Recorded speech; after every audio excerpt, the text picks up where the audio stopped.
Good evening, I'm Kevin Christopher. And I'm Nancy Cox. Thank you for joining us at 6. As the clock struck midnight on 2018, a family was left trapped on top of their SUV surrounded by water. Rescuers in Franklin County worked into the early hours of the new year to pull them to safety.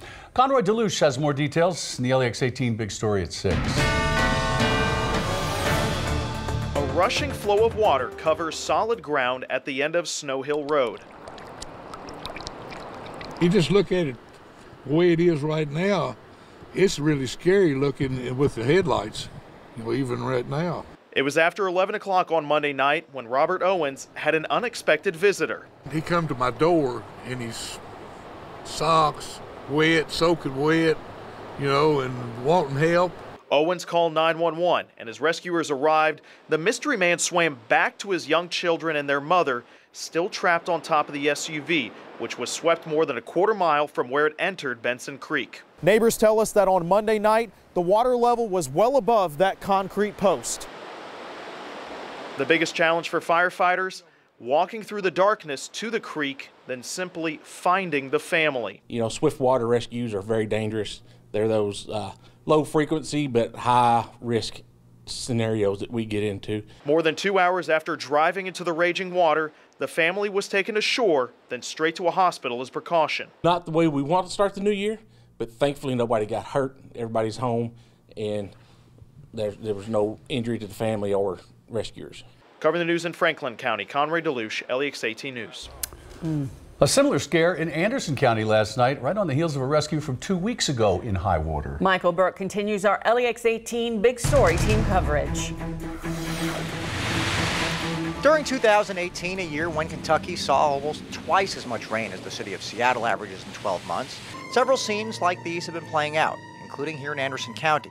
Last night, a driver had to be rescued after he tried to take his truck across the overflowing Salt River on Rice Road, just past Four Roses Distillery. The water's cold. It's always fairly cold, but even in summer it's kind of cool, but this time of the year it's deadly cold, exposing everybody involved, the rescuers as well as the victim, to hypothermia and stuff.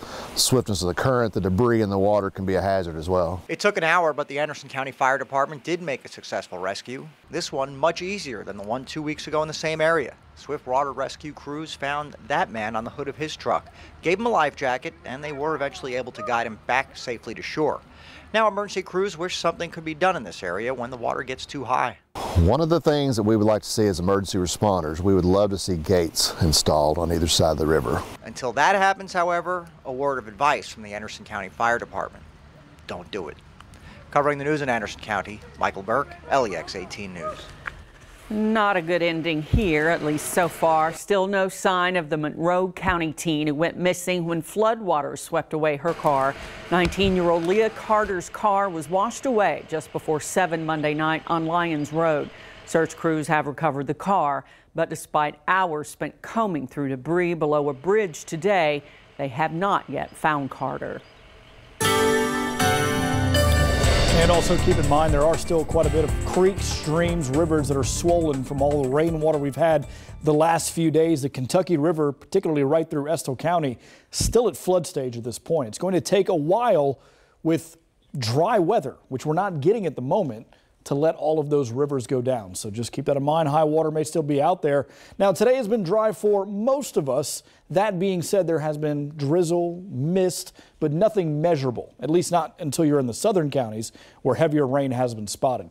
Temperatures right now in the low 40s, a very chilly night. It will be actually downright cold once we get down near freezing for the morning low. Into the afternoon of tomorrow, maybe a little warmer, but not by much. But we will be seeing a little bit more sunshine. I guess that's the good news. We are getting back to high pressure as early as the upcoming weekend. So things are about to start looking better and drying up. And that is what we need. But before we get to that point, there are more showers on the way. We'll talk about when and how much in your full forecast. All right, Seth, see you then. The man accused in the triple murder of a family in Leslie County last month was back in court today and pleaded not guilty in a brief yet tense appearance. An LEX 18 news crew was there when the accused grew noticeably angry just minutes into that hearing. LEX 18's Mike Valenti has more. You just asked the jailer, and that's all good. Hey, look here, me. In his first appearance since a nearly 20-count indictment, Paul Douglas Sizemore did little to soften his image. Sizemore got into a verbal spat with the bailiff after the officer of the court told him not to look back at the crowd, where family members of Larry, Norma, and their son Chad Bowling looked on, just feet away from the man police say killed their loved ones. Sizemore took exception to that direction and barked at the bailiff, saying, "Don't touch me." The tension subsided somewhat. Sizemore apologized to the court and entered a not guilty plea, less than a month after a 3-day manhunt ended in his capture. Nobody was expecting nothing like that, and they was good people. They went to church, you know, and they'd help you, do anything they could for you. Sizemore is also charged with attempted murder of a state trooper and multiple other counts. His criminal record is extensive, dating back to the late 1980s, when he served time in prison on a murder conviction. Covering the news in Leslie County, Mike Valenti, LEX 18 News. Sizemore's next court appearance is scheduled for April 3rd. A plea agreement has been reached for a Wayne County teenager indicted in connection with the deadly shooting. WKYM reports 18-year-old Dylan Mason accepted a plea deal from the Commonwealth in the shooting death of Matthew Young. The shooting happened back in August 2017 on Mercer Drive in Monticello. The plea agreement is for 10 years on an amended charge of second-degree manslaughter, robbery, and tampering with physical evidence. Mason's sentencing is scheduled for February 5th. There was a peaceful end to a barricade situation in a Lexington neighborhood earlier this afternoon. Police were responding to a suicidal man in the Green Lawn Drive area of Lansdowne. The situation was diffused within a couple of hours. A man facing wanton endangerment charges because police say he intentionally drove into his ex-girlfriend's mobile home sits in the Laurel County Jail tonight.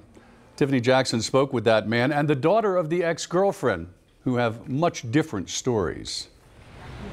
Luetta Sagremus says for more than a month, her mom has been living in fear. She was just in shock, you know. The only thing she done was reach to grab the phone and try to call 911. 2 days after Thanksgiving, she was sitting in her home off Highway 490 in East Bernstadt when this happened. They said it knocked the whole foundation, the frame of the trailer, at least 4 to 5 inches. Police say Randy Cunnigan, the mother's ex-boyfriend, drove into the house on purpose. He was arrested just 2 days ago. Luetta's mom has been staying with her partly out of fear, but mostly because she doesn't have any other option. Well, she can't stay there anyways. The trailer's totaled out. You can see the inside, you know, the outside from the ends. Luetta says her mom is absolutely certain who drove into her trailer. After she got off on 911, she had to call him back to tell him he was trying to get through the front door. But from the Laurel County Detention Center, Cunnigan himself claims he didn't even know why he was arrested. I never run no car through no trailer. He says he doesn't know why police and his ex-girlfriend believe he's the one who did it. They want to make it me. She's wanting me gone for some reason or another, and I don't know. Luetta says she and her mom are happy to see that he's behind bars. It's a relief. I mean, I feel safer. I feel safer for my mom. Covering the news in Laurel County, Tiffany Jackson, LEX 18 News. Officials in Harrison County are warning the public to be on the lookout for a Lexington man who they say escaped police custody by jumping through the window of a moving vehicle. Authorities say 28-year-old Eric Ray Sampson was being transported on New Year's Eve from the Cynthiana police station to the Bourbon County jail when he escaped. They say Sampson complained he was feeling sick, so the officer opened the back window to give him some fresh air. The officer says Sampson jumped through the window as the vehicle was moving and ran. Sampson is 6'1", 160 pounds with brown hair and blue eyes. He was in jail on driving and drug charges. If you know where he is, you're asked to call police.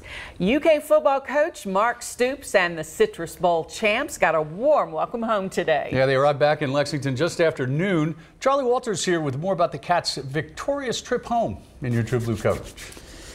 Yeah, they were minus a few players when they got off the plane today. Obviously, some are preparing for the NFL Combine. Some went home with their families because UK hasn't started back from Christmas break yet. But there were plenty of smiles on the players who did return. And, of course, from their head coach. UK defeated Penn State yesterday 27-24 in the Citrus Bowl.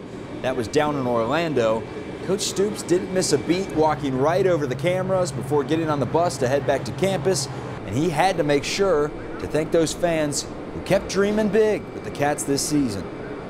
Back in Lexington, it's been a remarkable trip. We had a really great experience, obviously.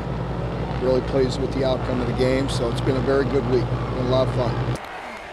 As for Penn State, an opening there beginning today. After his players dropped quite a few passes all season long, receivers coach David Corley relieved of his duties. Kevin, Nancy, back to you. Thanks, Charlie. There was a special delivery today for Lexington police who went viral for mourning a donut truck that caught fire. More about the sweet surprise to lift the officer's spirits is coming up next on LEX 18 News at 6.